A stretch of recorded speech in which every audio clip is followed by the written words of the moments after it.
Hi guys, welcome back to another episode of Hot Air. For those of you that are keen-eyed, you will see that we're not in the usual studio.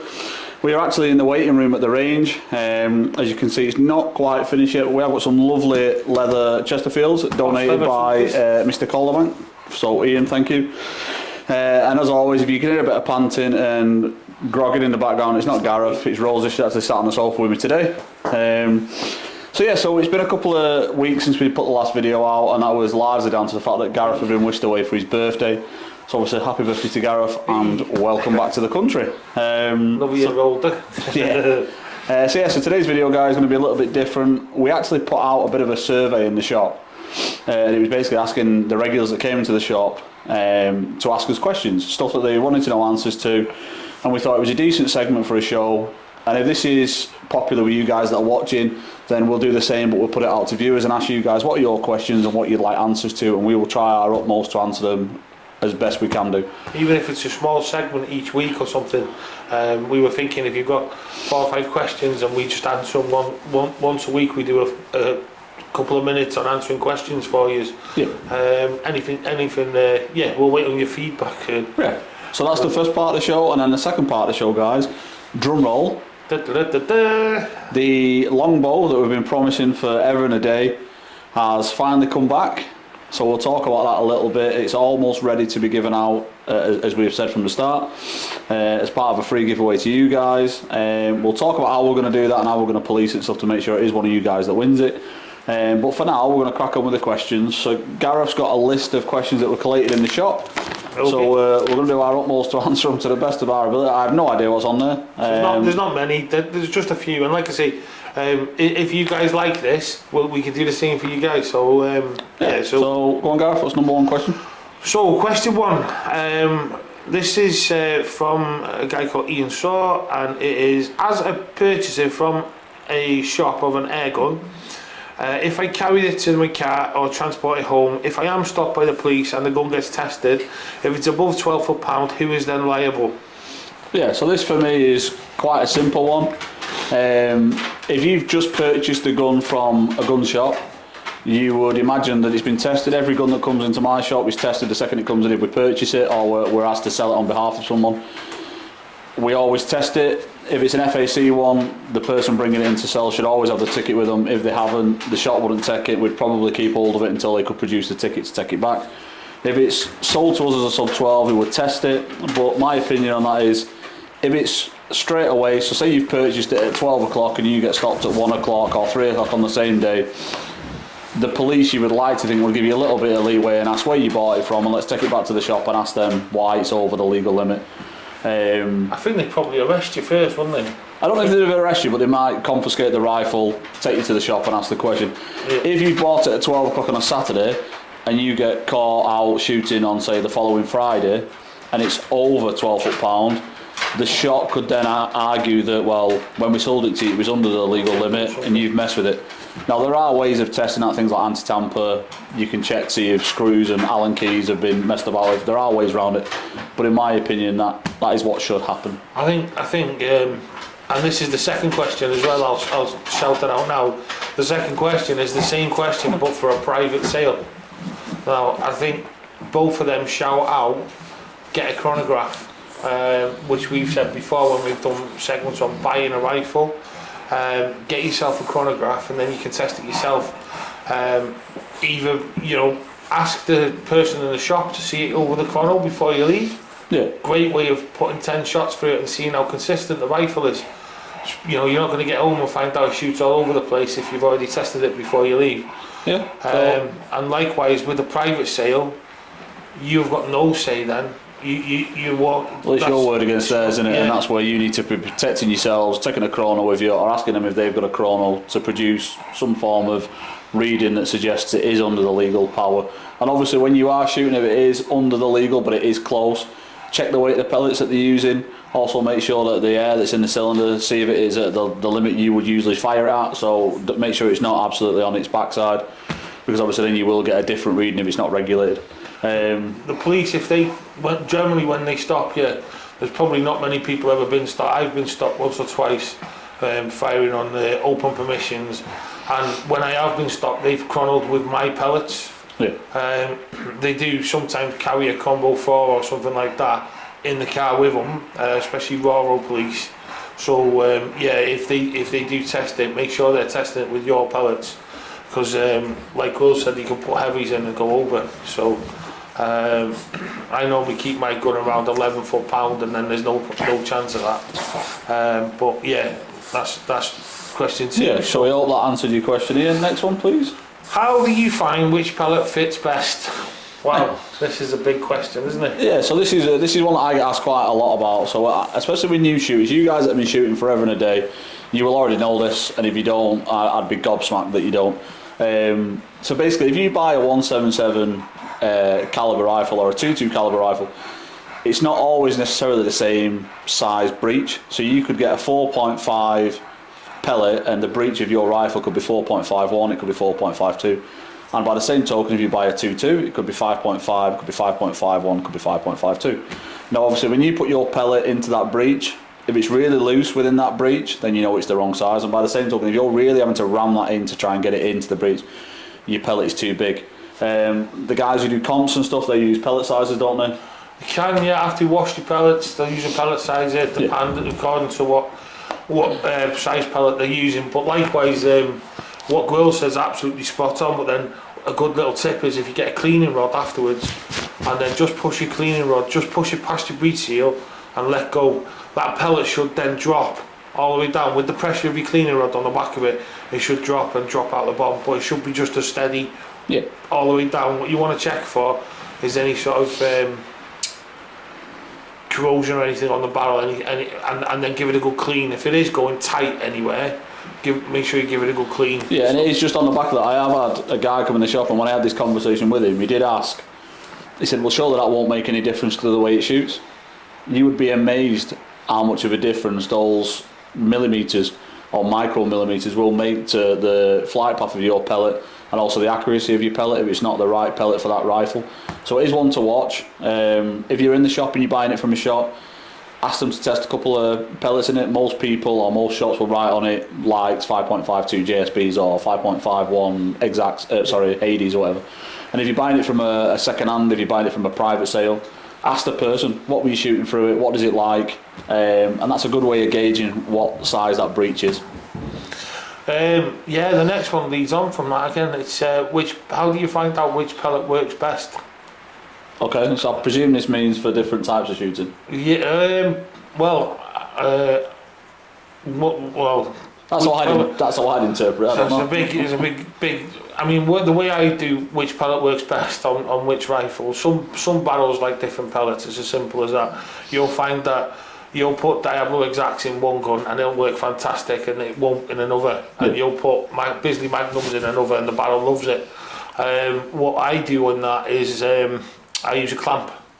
So I clamp my rifle to a bench clamp, and then I get a card, a big square card, and I'll fire 10 shots into a card in one type of pellet, and then I'll leave the gun in the same place, and I'll move the card over and fire another 10 shots with a different pellet, and keep going, trying as many pellets as I can basically. And then at the end I'll go and look at the holes, and what you want is a consistent hole with no burrs around the outside, because obviously the gun's in a clamp, it shouldn't move anywhere. So I have used I use a mill base. Obviously not everyone's got access to that, but there is rifle clamps you can buy and things like that, but I use a mill base, and I clamp it in that and then fire, and I'm only talking 3-4 meters. I'm not talking 25 yards or anything like that. It's just a small, let the pellet go through to see how it starts to fly when it comes out the barrel. Well, some pellets start to waver, you'll find a massive difference with different weights as well when you do this test. Yeah, and I think that's a good point for beginners, not just of air rifles. I get this a lot with new shotgun shooters, and they always ask about different chokes and stuff, and obviously you see people at a stand on a shooting ground and they'll change the choke at every stand, or they'll go out hunting and they've kept the same chokes in. And I always said to people, the best thing you can do is take a big piece of card out with you, shoot your barrels at the piece of card and see how it patterns. And it's the same with the air rifles. If you're shooting, as Gareth said, at 3 and 4 meters, you will know exactly how that rifle's reacting to different pellets and different styles of pellets. and you will find the one that your rifle prefers, and obviously that's the one that you'll stick with through the duration of having that rifle. Yeah, it's a nice little test. You'll be surprised the differences. You'll think they'll all be going through the same hole, but I'm telling you guys, do it and watch how different them holes appear after 10 shots, honestly. Yeah. And that's in an environment I do in a shed. So that's taking wind out, everything else in a safe environment, if you like, a controlled environment. So, can we have some easier ones?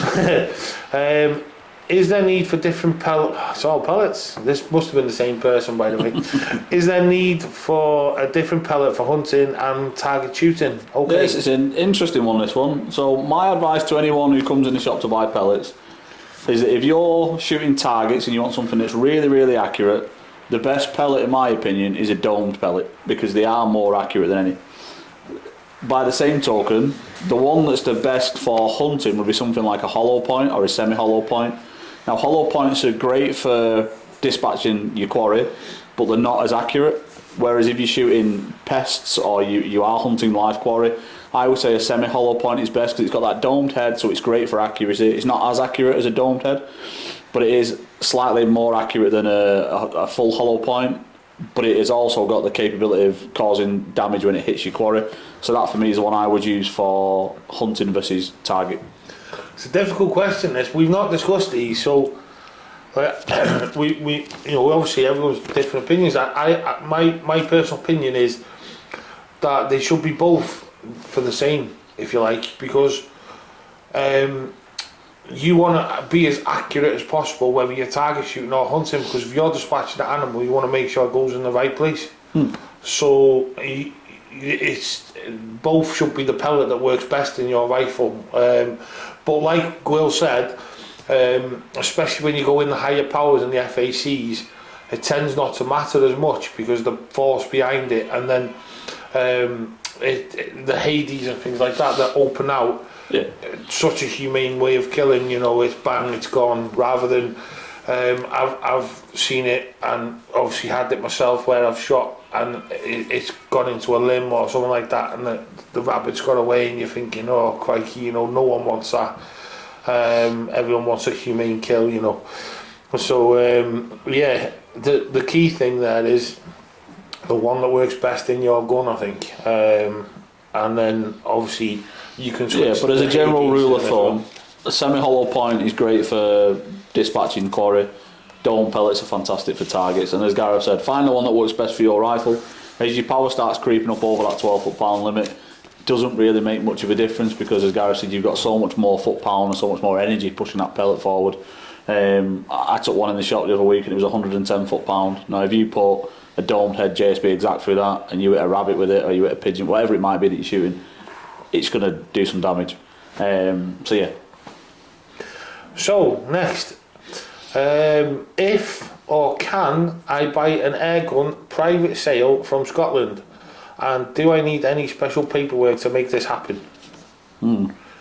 Yes. So it's an interesting one in Scotland. For those of you that don't know, Scotland's firearms law is slightly different to ours in that, yes, you need to be over 18 in Scotland, same as you do in the UK, but you need to have a permit or a licence. If you live in Scotland, it needs to be a licence, which is on your firearms ticket either way. But if you're visiting the country, so whether that's you're going to buy a rifle or you're going to shoot a rifle, you need to apply for a permit from the constabulary that you're shooting under.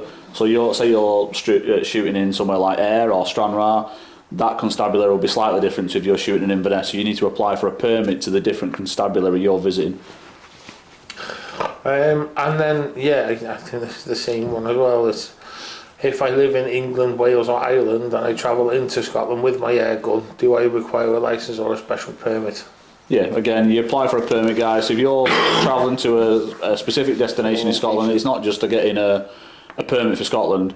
It needs to be specific to whichever constabulary you're visiting. So, like I say, if you go into Inverness or one of the Inverness boroughs, it'll be a permit to take an air rifle into Inverness. Oh wow, okay. The next one, how do I zero my rifle? We could be here all week on that. Yeah, we'll try and keep this one really simple and basic for those of you that don't know how to do this. Again, a lot of you guys, not teaching you to suck eggs, so you'll know how to do this. I get asked this a lot in the shop. I got asked by a person today who came in the shop and said, "Can you do me a favour?" I said, "What?" "I've been messing with my scope. Can you bore scope it for me? Can you bore sight it for me?" And I was like, "Have you broke your scope?" No, but if you bore sight it for me, I'll know that my scope's working." Well, that's not necessarily what you need to do. So, in its simplest terms, the top dial on the top turret on your scope is for your elevation, so you're up and down, and the one on the right or the left hand side is your windage, so that's your left and your right. So if you shoot, as Gareth said, if you've got a piece of paper and you're aiming dead centre at the bullseye or in the middle of the target that you're shooting at, and you hit over to the right, but it's low, you know that you need to bring that turret up, so it'll have a U or it'll say up with an arrow going around. And you click that round and keep firing until you get on line with the bullseye, and then you do the same, bringing it across. There are far more scientific reviews and far more scientific descriptions of how to do it, and it'll talk about what each click means in terms of MOA. But for fear of boring the majority of people who know how to do this, I'm not going to do it. But like Will said there though, that was something that he did say but didn't push on. It's really important. Do that one at a time. So do your elevation first. So if you're shooting over to the right and maybe up or down, get your up or down set first. Yeah, and then bring it across. And then bring it in. Yeah. Don't try and do a million turns on one, and you will make a right mess of it. You'll end up over there. So, which we've all done. So don't worry if you do. And I've had it where people have bought a rifle from somewhere and they've bought a scope either with the rifle or from somewhere else, and they've put it on, and the windage and the elevation has been the opposite way around. I've had it where the scope's been backwards and they've come in and said it's not working. I've had all sorts. So it is really important to do your research, watch reviews, learn off people, go and visit clubs, see what everybody else is doing, and if you're not sure, ask. And if anyone gives you an hard time for asking a question, then they're more of a plonker than you are. They probably don't know the answer themselves. Yeah. But one thing, just when you do mount your scopes, I know a lot of people that don't do this, but when you do mount your scopes, take your turret all the way that round to one way, and then count how many turns it is back. And if it's 8 turns back, go 4 turns forward again, so then you're in the centre. Yeah. And then do the same with your left and right. If it's go all the way over. If it's 8 turns all the way to the other side, go 4 turns back. And just to centralise before you start doing your zero or anything like that. And what that does is, some of these scopes might be in storage for a long time, so it gets the crosshairs moving, and it just basically gets you centralised for a nice start, so that you're not all the way over one side or anything like that. So, and just on the same thing, there was a person in the shop a couple of weeks ago. I'm not going to say who it was because I'm not going to make them feel bad. But basically, on the turrets, it does just say up or U, and on the other side, on the other turret, it will say just L or R. And that person said, "Well, what do I do when I've turned it all the way up because I can't come down?" And I thought they were winding me up because they said, "Well, there isn't a D on it or there isn't an R on the opposite to the L," and I was like, "You just turn it in the opposite direction." So again, for those of you that know that, absolutely fine. But for those of you that get into it, in the army, and I used to write L and R on people's boots. yeah. But for those of you that are new to it and trying to get into it, if it says L and an arrow going that way, you just simply turn it the opposite way, and that's your right, obviously, or not obviously, depending on your knowledge of air rifles and scopes. Right, next question. If I get shooting permission, can I shoot everything I see? Oh, that's... No. You can't shoot everything you see. No. So this is where fieldcraft comes into play, knowing your quarry comes into play, seasonal stuff. So if you're given permission on a farm or on a piece of land, first thing to do is check with the landowner. What is it that they're happy you shooting? So if you say, "Listen, I want to shoot the rabbits," they may come to a compromise with you and say, "Listen, if you can clear the rats for me, you can have the rabbits." So make sure you know what seasons things are in. So if you start shooting at a pheasant that's in a field and it's after the season, which runs, I think, October to February, if you shoot outside of that season, you're actually breaking the law. And by the same token, different areas don't allow you to shoot species that you can shoot in other areas. So, for example, in North Wales, you're not allowed to shoot corvids unless you're under licence, or if it's a certain time of year, or if you're a landowner or a farmer that's got crop or over drilling and stuff. There are loads of different rules to know about it. Go on somewhere like Basque and look at quarry and species and stuff and seasonal species that you can shoot. That'll give you far more details than we can give you in this little short episode. And that is the dog snoring, not me, by the way. Yeah, but don't just go shooting and peppering everything that walks in front of you, because you run the risk of getting told off. Two, you'll decimate your permission, and thirdly, you might upset the person who's giving you permission because they might not want you clearing a specific type of animal or quarry off their land. Yeah, absolutely. How do I get shoot permission? It's not an easy one to do. It's quite a tricky thing to do. Not everybody can get permission. It is quite a difficult thing to do, but there are a few things you can do to make it more likely that you're going to get a permission. So I always say to people, if you go in knocking on farmers' doors, don't turn up head to toe in your camo gear with a rifle over your back. You look like you're there to cause all kinds of trouble. Turn up smartly dressed, have your rifle in the car with your scope on, and if they get interested in what it is that you've got, show them, give them a demonstration of what it is that you've got. Make sure you've got some form of insurance, whether that be BASC or... Yeah, print that out, guys, as well. Give them a good... But you get a card, don't you? So you get a BASC card, your membership number on, and you can show them on your phone and stuff. I'm insured to shoot, I'm insured for public liability and personal liability. And explain what it is that you want to do. So I want to get into controlling pest species. It can open up massive doors for you, and I know certainly in places like North Wales where they are really close-knit communities, if one farmer thinks you're okay and you do a good job, he will tell his mate who's a farmer and he will phone you up and say, listen, I've got a load of pest species and he's clearing. By the same token, if you turn up and you're given a permission and you act like a clown, you can be certain that every other farmer in that town will know that you're an idiot and you're not to be trusted. So it is very, very important to behave in a professional and an appropriate way when you're doing it. Yeah. And be respectful of the quarry that you're going after. At the end of the day, they are living things. Don't treat them as a joke. Yeah, good answer. Where should we store? How and where should I store my air gun? So again, this is another one that's different for different boroughs and constabularies in North Wales. I think in England as well. I think the Home Office passed an advisory that said that you should really keep your air rifle in a locked cabinet or a locked box. Some of you may not be able to afford a cabinet. You can get stuff like Bratton Sounds or Buffalo River ones. There are some that are very expensive and some that are not so expensive. Check on places like Facebook Marketplace, check on eBay, you might get a second-hand one. It's safe, it's secure, it's not going anywhere, and it's out to reach your little kids.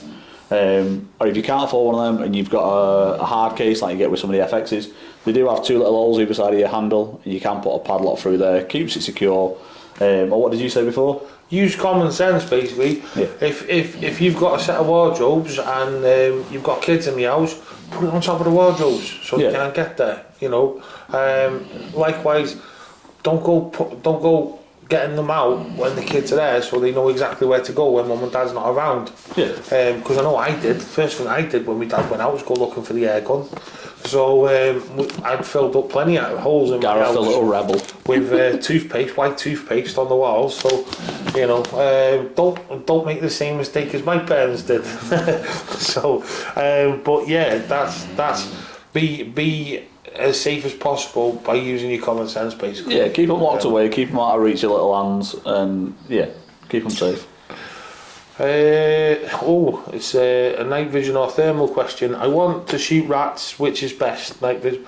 I seen a very famous Mr. Terry Dole do a video on this question last week. So that's a good question. Yeah, so I think if you want to shoot rats, I would always say to people, if you can stretch your budget to go for thermal is a much better option for shooting them. One, they can't see the thermal because it's just picking up a heat signature. If you use night vision, the rats can see the NV or the infrared. And if you've got a thermal spotter and you're spotting and then you go from a thermal spotter to a night vision, you find it really hard to pinpoint where you've got that rat. If that rat suddenly turns around and you can't see its eyes anymore, you're going to really struggle locating it. Whereas if you've got a thermal and you're looking at white hot or black hot or red hot, depending on what profiles you've got in your thermal spotter, if you've got a thermal scope on that rifle, if you look up and you go, right, there's a rat on them pallets over there, and you go straight down to your scope, it'll pick up exactly the same heat signature. So I would say if you can push your budget to thermal's the best way, in my opinion. If you can't, and you can only afford an NV or a digital scope, that's fine, they're good as well, but they're just not as good or not as usable as the thermals, in my opinion. Yeah, as everyone knows, I recently got the Arken Zulu, and I'm looking for the thermal. So, because the reaction you can see when you start shooting around with the infrared, they definitely know it's there compared to the thermal. So, there's a real difference. I mean, obviously they got used to white light, then they got used to red light. Now they're getting used to infrared. So. Thermal is the way forward. It's expensive. Yeah, a good friend of mine, John Archer, really good guy. He's the person who lets me deer stalk, and without him, my hobby wouldn't be what it is. And his son Nathan, they do a lot of rat shooting on permissions that they've got. They've got a massive chunk of land, and they do a lot of pest controlling for the farms that are around their land. And I know for a fact that when he's been out for say 4 or 5 nights on certain permissions, he's shot over 1,000 rats between him, his son and his son's mate. Now if they went with NV, that wouldn't happen. And the key to that, or rather the measure of that for me, is if you're sat out and you've got an NV scope on your rifle, then rats will stay way away from where you are. But I've had John phone me up and say, I've gone onto the permission, I'm stood there with my rifle on the sticks and there's been rats on my feet. And I think, well, it shows how quiet you are and how little they know you're there. So yeah, for me that would be my. And that was the same outcome on Mr. Doe's little. It's not bad, is it? And the same thing as Terry Doe. Yeah, that was his outcome. I'll take that. Exactly the same. So he came up with the same idea. Yeah, and I think if you look at where hunting stuff has come from, so you look at lamping, where everyone's done a bit of lamping. I used to do it with Harris Hawks. As soon as that light went on, the quarry would 9 times out of 10 know that you was there, and they'd either scarper or they'd run down the line of the beam of the light. We try and get the lamp in front of them to set them yeah. to come sit, and then when night vision came in, that was great. But then the problem with night vision is there's certain species of animals that can see the IR, they can see the infrared. So then again, you're not as silent or you're not as invisible as you think you are. Turn it on its head and you start using thermal. If you're quiet and you're stealthy, you can get into a position where you can use that thermal spotter or that thermal scope. That animal has no idea you're there. Yeah, it opens up a massive world to you, and it does let you into like a secret little window that you would never ever get to see. Hey everyone, welcome back. It's only been a few seconds for you, but for us, we've got this bad boy out the case. So it's been off to ISP, Sean Hill. There you go, cat's out the bag. That's who's doing all our work for us. Sean has glided it. It's probably the worst cat out of the bag, to be fair, because I've put my foot in it at least 3 times. Yeah, loads of people do. So, but yeah, Sean, thank you very much for this one. He has fully glided it inside and out. He's done compression tube and the piston. He's put a nice mod on the end, and he's done his famous IFP blacking, which is just, we'll get a close up for you. Yeah, it's stunning. So Sean, I'm gonna crack it. If you can hear that on my mic, because my mic's just behind it, it's just like a vacuum. It's brilliant. It's so nice. Yeah, Sean, thank you very much for doing what you've done for us. Really appreciate it, and I'm sure the lucky winner of this rifle will be made up with the fact that they've got this. As you can see, as it stands at this moment in time, it's sat in its original stock. Now, the reason it's sat in its original stock was 1, to show you the rifle, and 2, just so we could keep it secure in its bag. If you watched the last episode that we did, or rather the one before, the little short we did about Gareth going away, we did mention that the guy who was going to make the Rosewood stock for this as part of the giveaway has broke both his hands. Downhill mountain biking and being off balance don't mix. He's gone over the handlebars, snapped his wrist, so he's going to be out of commission for a few weeks. The other reason we've left the stock alone is because when we first mentioned this, a lot of you guys in the comments said that don't forget there are left-handed people, there are people that don't like a cheek piece, an adjustable cheek piece, there are some people that don't like buttocks on their rifles. So what we've said is we'll leave the stock completely stock, if you like, completely standard for now. Which is an ambidextrous one. Yeah, and then when the lucky winner is drawn, so what we're going to do is we'll put this up on the shop website. So it'll be under Field Sports Equip. There'll be a competition. Click on it. You must be a subscriber. You must answer the question, and if you're not a subscriber, you will not win the rifle. It's as simple as that. We will check when we do the draw to make sure it is someone who is subscribing, because it is important to us that we give this to someone who's supported this channel. And it's one entry per user, isn't it? Yeah, 1 per person. We're probably going to do between 500 and 1,000 tickets just to give everyone a fair shot. I think we've got like 7,000 subscribers on this channel, so we want everyone to have at least a decent crack at potentially winning it. If you're not interested and you don't want to win it, that's absolutely fine. But it doesn't cost anything. Yeah, it's going to be completely free. We've commissioned the work, we've paid for the work. Sean's taken out of his busy schedule. As those of you know, he makes the Airstreams and he makes the Spartans, which are very labour intensive, take a long time for him to do them. So for him to set time aside and to build this is phenomenal, so thank you very much for doing that, Sean.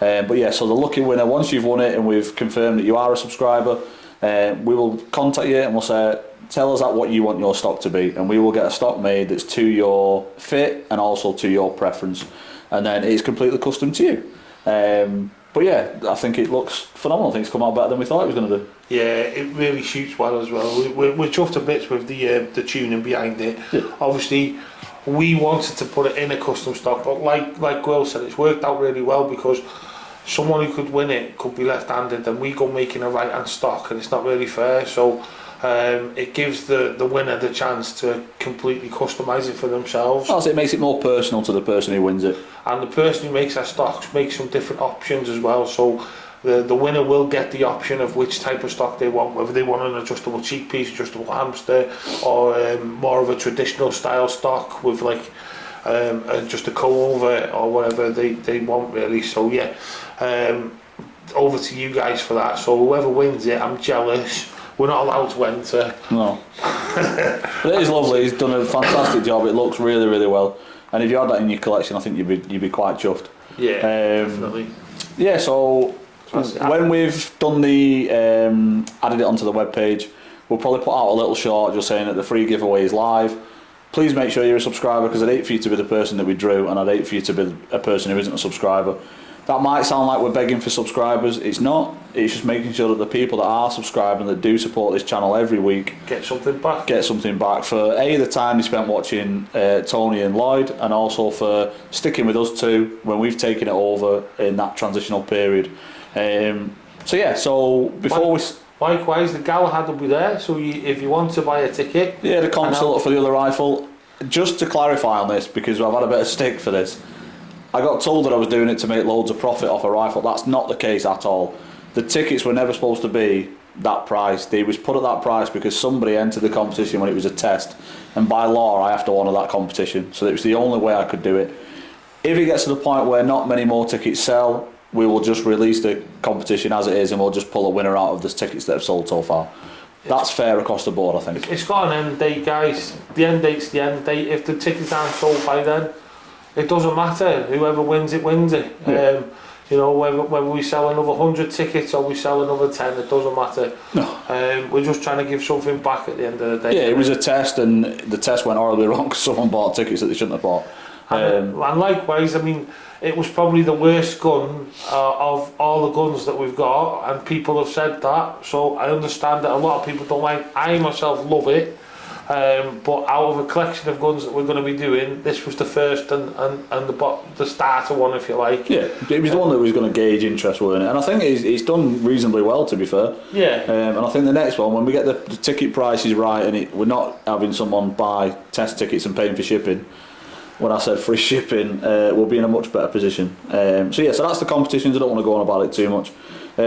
Just before we sign off, guys, I just want to say to those of you that have been down to the range and have supported us, thank you so much. It's been absolutely amazing. Since the day we opened to today, it's been a really, really good start. We've had a lot of great feedback. Loads of people said they love the range, they love what we've done. The facilities are almost all up and running. The waiting room's kind of the last bit of the puzzle, if you like. So next time you tune in, we may be here again. I think we like this idea of having the sofas and stuff. It's really good. Let us know if you like it here rather than the shop. Just ignore the background. This will be made better. It's just a blank hut at the minute. But yeah, no, give us some feedback on that, whether you like it here more than the shop, because it's ideally it's a little bit easier to commute to here than it is to the shop. And not just that, but it's easier for you guys because we've got more stuff we can do. Because if we're here and we've brought 3 rifles with us today. If we're here, we can literally walk out this path down to the huts, and we can jump in one of the sheds and start one of the huts, and we can start doing the range testing and stuff from the hut. So it makes it a lot easier to do a couple of videos as opposed to being crammed in a little back room at the shop. Yeah. And it's done exactly, the range as well. I don't want to go on about the range, but it's done exactly what we wanted. We've already had contact from local Scout Group, haven't we? Yeah, so Scout and club leaders have reached out and said, listen, we'd love to come and use your facilities. We've had birthday parties, people asking already, can they book us up, which is fantastic. So we are getting kids stop gaming and start aiming. Yeah. So, yes. Which is really, really good. Which is what we wanted. Yeah, so we hope you like this video, guys. We hope you like the format that we've done it. We wanted to do something a little bit different. And I haven't got a tan because it was cold there. I don't believe him. I think he's been Skegness for a week. I think he's blacked us all. But please like, subscribe, share, comment as much as you can. If you like the idea of doing a Q&A, guys, we will do a comment section and just give us your questions. We'll answer them as best we can. Definitely. And yeah, we'll see you next week. Cheers, guys. Cheers, guys. Have a good week. Bye-bye. Bye-bye.